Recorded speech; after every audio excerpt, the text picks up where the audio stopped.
محسن نقوی صاحب ہوں، وزیر خزانہ صاحب ہوں یا فیصل واڈا صاحب، ان پر خوش نہیں ہیں؟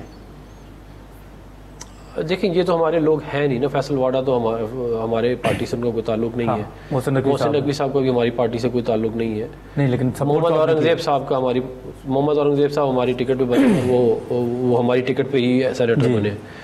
محسن نقوی صاحب کو ووٹ ضرور ہم نے دیا تھا، اس میں کوئی شک نہیں ہے. یہ دیکھیں یہ جو بیج بویا گیا تھا 2017-16 میں بڑی محنت کر کے، وہ جو ہائیبرڈ نظام اور ون پیج کا بیج تھا وہ اب ایک درخت بن گیا اور وہ پھل دے رہا ہے. ایک پھل جو ہے اڈیالہ میں کھا رہا ہے بیٹھا، اور قوم پوری مختلف جگہوں پہ وہ پھل کھا رہی ہے.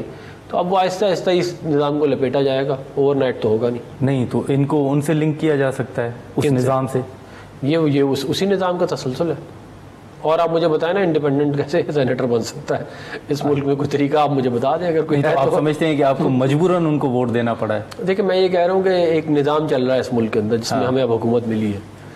وہ نظام ہم نے نہیں لگا، لیکن اس نظام کی لپیٹ میں آپ بھی آئے. ہم لپیٹ میں آ گئے اس کی، آپ اس طرح کہہ سکتے ہیں. اچھا، مطلب وہ آہستہ آہستہ ہی بہتری کی طرف معاملہ جائے گا، اوور نائٹ تو ہوگا نہیں.